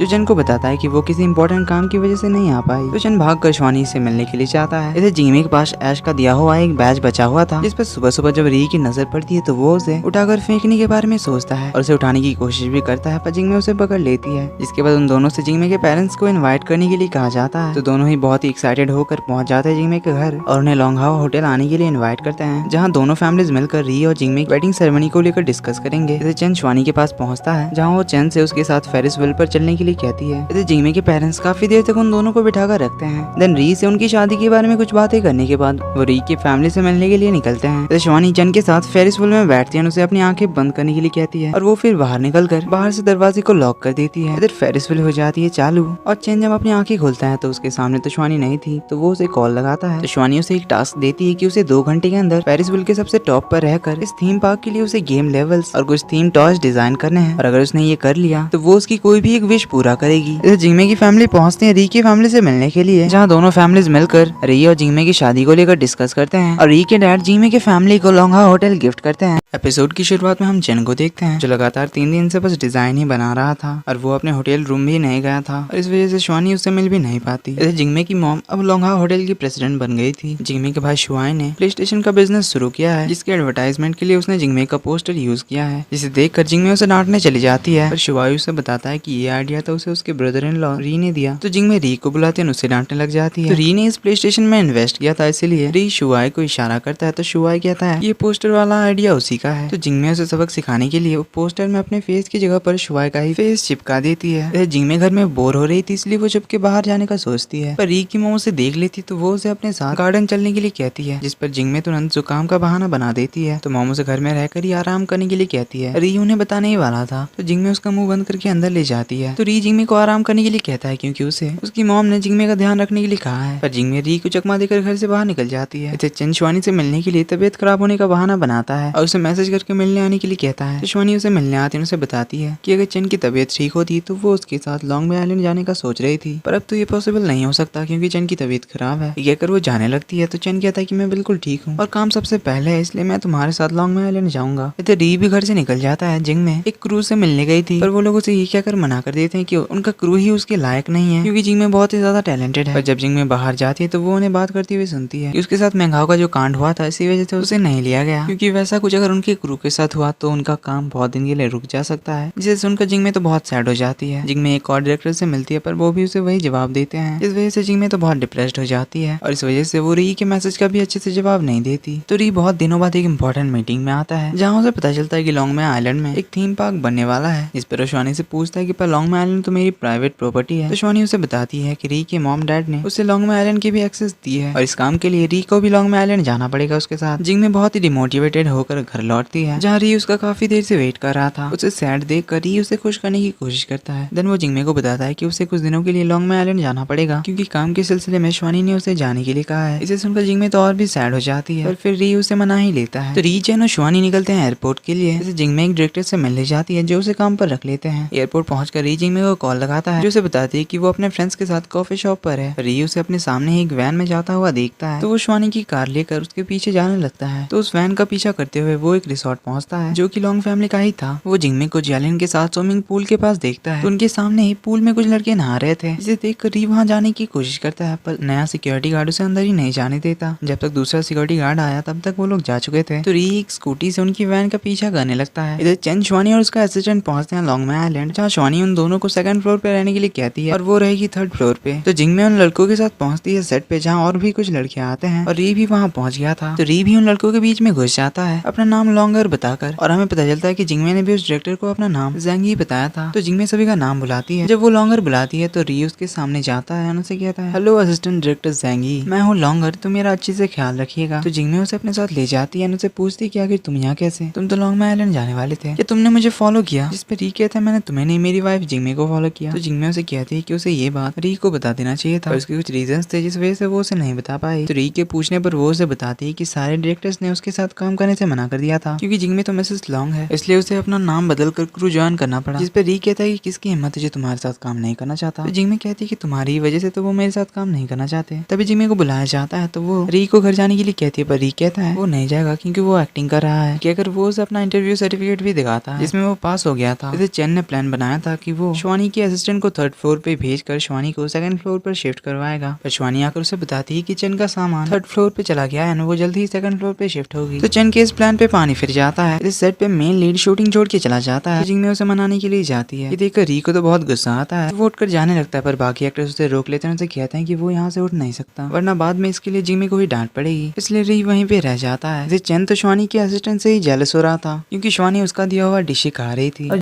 चेन ने दिया था उसकी तरफ तो शिवानी ने देखा ही नहीं। इधर री पहुंच जाता है उस एक्टर से बात करने के लिए जहाँ वो उसे अपना कार्ड दिखाता है और उसे कहता है कि आगे से असिस्टेंट डायरेक्टर को परेशान मत करना। इधर शिवानी एरो शूट कर रही थी तो असिस्टेंट चेन से एक बार ट्राई करने के लिए कहता है तो चेन भी एरो शूट करता है, वो बुलसा हिट करता है। तो शिवानी उसकी थोड़ी तारीफ करती है। देन असिस्टेंट भी शूट करता है और वो भी बुलसा हिट करता है, जिसे देखकर शिवानी तो कुछ ज्यादा इंप्रेस हो गई थी। उनसे पूछती है कि मुझे नहीं लगा था कि तुम्हें भी एरो शूट करना आता होगा। इस पे असिस्टेंट कहता है कि आपको पसंद है इसलिए मैंने भी सीख लिया। ये सुनकर चेन तो बड़ा जेलस होता है। इधर शूटिंग अच्छे से हो जाती है। जिंग में री का वीडियो बना लेती है। इधर चेन असिस्टेंट को रास्ते से हटाने के लिए मतलब कुछ टाइम के लिए शिवानी से दूर करने के लिए उससे कहता है कि उसे पास के एक आइलैंड में कुछ डिटेल्स पता करने के लिए जाना है, इसलिए मेरे लिए एक बोट तैयार करो और तुम भी मेरे साथ आ रहे हो क्योंकि मुझे तुम्हारी बॉस ने ये करने के लिए कहा है। तो असिस्टेंट एक बोट रेडी कर लेता है। तो बोट स्टार्ट करने से पहले चेन शिवानी से फोन पे बात करने का नाटक करता है और असिस्टेंट से कहता है कि तुम्हारी बॉस ने मुझे वापस बुलाया है इसलिए तुम्हें अकेले ही जाना पड़ेगा, सारी डिटेल्स पता करके आना पड़ेगा। असिस्टेंट शिवानी से बात करने के लिए फोन मांगता है पर चेन फोन नहीं देता, उसे कहता है कि कॉल काट दिया। तो वो बोट से उतर जाता है। अब असली में शिवानी को कॉल लगाता है, उसे कहता है कि तुम्हारा असिस्टेंट रात में डिनर करने का जगह ढूंढने के लिए गया है, इसलिए तुम क्या खाना चाहती हो ये मुझे बता देना, मैं जल्दी वापस आ जाऊंगा और हम साथ में डिनर करेंगे। इधर शूटिंग फिर से शुरू हो जाती है पर री को खाने का मौका ही नहीं मिलता, उन्हें बुला लिया जाता है। इधर चेन शिवानी के लिए एक सरप्राइज प्लान करता है, उसे उसके फोन से डायरेक्शंस का हिंट्स देकर एक जगह पर पहुंचने के लिए कहता है। इधर री को पता चलता है कि सपोर्टिंग एक्टर्स को कितना कुछ झेलना पड़ता है, उन्हें ठीक से खाने पीने का सोने का टाइम नहीं मिलता, ना ही उनके सोने के लिए कोई अच्छी जगह दिया जाता है। इवन उन्हें रात रात भर जागना पड़ता है शूटिंग के लिए। ये सब सुनकर कहकर वो जिंगमे के पास जाता है, उसे गले लगाता है क्योंकि सबके साथ उसे भी जागना पड़ेगा, इसलिए उसे जिंगमे की फिक्र हो रही थी। पर जिंगमे को फिर से बुला लिया जाता है काम के लिए। इधर शिवानी उन हिंट्स को क्रैक करके चैन की बताई हुई जगह पर पहुंच जाती है। तो चैन ने उसके लिए उसकी फेवरेट सी फूड तैयार किया था, जिसे देखकर शिवानी को अपनी मॉम की याद आ जाती है क्योंकि बचपन में उसे उसकी मॉम ये खिलाया करती थी। अब तो शिवानी भी चैन को धीरे धीरे पसंद करने लगती है। शिवानी चैन को बताती है कि उसकी मॉम उसे बचपन में ग्रैंडमा के घर लाया करती थी, पर उसके मॉम डैड के गुजरने के बाद उसे ऑस्ट्रेलिया भेज दिया गया, इसलिए वो दोबारा कभी अपनी ग्रैंडमा के घर जा ही नहीं पाई। इस उनका चैन से कहता है पर मैं तुम्हें कभी अकेला नहीं छोड़ूंगा, कहकर वो शिवानी को किस करने जाता है। शिवानी भी कुछ टाइम के लिए आउट ऑफ माइंड हो गई थी, पर जब उसे ख्याल आता है तो वो चैन को ढकेल देती है। चैन समंदर में गिर जाता है। री अपने शूटिंग सेट के फ्रेंड्स के साथ मिलकर री को चोट लगने का बहाना करके जिंगमे को अपने पास बुलाते हैं। देन फिर री एंट्री मारता है, जिंगमे को अपने साथ घर ले जाता है। शिवानी चैन को बाहर निकालकर उसके रूम में लाती है। देन उसे कुछ मेडिसिन देकर वो जा रही होती है, पर चैन उसे रोक लेता है, उसे कहता है हमें बात करनी चाहिए। पर शिवानी उसे अवॉइड करने की कोशिश करती है। तो चैन पूछता है आखिर तुम मुझे अवॉइड क्यों कर रही हो, क्या तुम्हारे दिल में मेरे लिए कोई फीलिंग्स नहीं है। इस पर शिवानी कहती है कि उसे किसी बॉयफ्रेंड की जरूरत नहीं है, उसे बस एक हस्बैंड चाहिए जो उसकी बिजनेस में मदद कर सके, शिवानी को उसके अंकल से उसकी प्रॉपर्टीज वापस दिला सके। अगर चैन इसमें मदद कर सकता है तो बात आगे बढ़ सकती है। इस पे चैन उसे कहता है तुमने प्यार को भी बिजनेस बना दिया। तो शिवानी कहती है मेरे लिए सब कुछ बिजनेस ही है, इसलिए मुझे आगे से परेशान मत करना। ये कहकर वो जा रही होती है कि चैन उसे कहता है कि री हर चीज में अच्छा है, पर वो सिर्फ जिंगमे से प्यार करता है, उसे वो नहीं छोड़ेगा। इस उनका शिवानी उसे ये कहकर चली जाती है कि चैन उसके मामलों में कुछ ज्यादा इंटरफेयर कर रहा है। शिवानी का असिस्टेंट तो आइलैंड में फंस जाता है। शाओ शाओ अपने शॉप को बेचकर एक दूसरी कॉफी शॉप खरीदने वाली थी, जिसमें जिंगमे और जालिन भी इन्वेस्ट करते हैं। इधर शिवानी 12 घंटे से अपने असिस्टेंट से कांटेक्ट नहीं कर पाई थी, तो वो उसके बारे में पूछने के लिए चैन के रूम में आती है। अब चैन तो उसे बता नहीं सकता था कि ये सारा कुछ प्लानिंग उसी का था, इसलिए वो शिवानी के साथ मिलकर उसे ढूंढने के लिए जाता है और वो उसे एक आइलैंड में मिल भी जाता है। इधर री जिंगमे को एक खुशखबरी बताता है कि ग्रैंडपा ने उन्हें मूव आउट करने की परमिशन दे दी है, री की काफी रिक्वेस्ट करने पे। देन जिंगमे री को कुछ जगहों पे घुमाने ले जाती है जहाँ उसका बचपन गुजरा था। इसके बाद दोनों अपने घर में शिफ्ट हो जाते हैं और अपना सारा सामान फिर से घर में सजाने लगते हैं। तो एपिसोड की शुरुआत होती है, हमें पता चलता है कि शिवानी लॉन्गमे आइलैंड री की मॉम के कहने पर आई है और उसे यहाँ उन दोनों की शादी की प्लानिंग करने के लिए भेजा गया है। तो चैन आकर उससे माफी मांगता है उसके असिस्टेंट को अकेले आइलैंड भेजने के लिए, पर शिवानी तो अभी भी चैन से गुस्सा थी। इधर पूरे दिन सारा सामान अपने घर में शिफ्ट करने की वजह से री और जिंगमे दोनों ही बहुत थक गए थे। जिंगमे को अगले दिन क्रू में जाना था जल्दी, इसीलिए वो सो जाती है। तो अगले दिन जिंगमे तैयार होकर अपने काम के लिए जल्दी से चली जाती है। तो री जाकर शाओ शाओ के अगल बगल के शॉप्स के बारे में पता लगा रहा होता है उस जगह जिंगमे सेफ होगी या नहीं। इधर शाओ शाओ अपना नया कॉफी शॉप खरीद लेती है जहाँ पहले दिन ही बहुत सारे कस्टमर्स आते हैं। इधर री तो ऑफिस आकर बस चुपचाप बैठा ही रहता था क्योंकि उसे काम तो कुछ आता नहीं था, जिस वजह से उसके डैड उसे अच्छी तरह से काम पे ध्यान देने के लिए कहते हैं। तो री एक एम्प्लॉय के काम में मदद करने के लिए जाता है, पर वो एम्प्लॉय तो उसे साफ साफ मना कर देती है क्योंकि उसे भी पता था कि री को काम नहीं आता, वो कुछ ना कुछ गड़बड़ तो कर ही देगा। इसलिए वो उसे ये कहकर मना कर देती है कि आपको ये काम करने की कोई जरूरत नहीं है क्योंकि आपको तो कुछ बड़े बड़े काम करने चाहिए। देन री जाता अपने केबिन में, कुछ देर सोचने के बाद वो डिसाइड करता है कि वो अपना एक नया बिजनेस स्टार्ट करेगा, जिसके बारे में जब वो अपने डैड से बात करने जाता है तो वो उसे साफ मना कर देते हैं। उसे कहते हैं कि हमारी इतनी सारी इंडस्ट्रीज हैं, पहले तो तुम उन्हीं को संभाल लो, उसके बाद तुम अपना कोई बिजनेस स्टार्ट करने के बारे में सोचना। इसलिए जितना हो सके तुमसे उतना तुम शिवानी से काम सीखो और उसकी मदद करो। जैसे जिंगमे अपने ड्रामे के लीड एक्ट्रेस को एक 5 स्टार होटल में ठहराती है। री अपने ग्रैंडपा से अपने नए बिजनेस के बारे में बताने के लिए जाता है, पर ग्रैंडपा उससे पूछते हैं कि क्या तुमने सोचा है तुम किस चीज का बिजनेस करने वाले हो, कैसे करने वाले हो। इस पे री के पास तो कोई जवाब ही नहीं होता क्योंकि उसने अभी तक कुछ भी सोचा ही नहीं था। तो ग्रैंडपा उसे अच्छी अच्छी कुछ ज्ञान की बातें बताते हैं कि उसे नया बिजनेस शुरू करने से पहले क्या क्या सोच लेना चाहिए।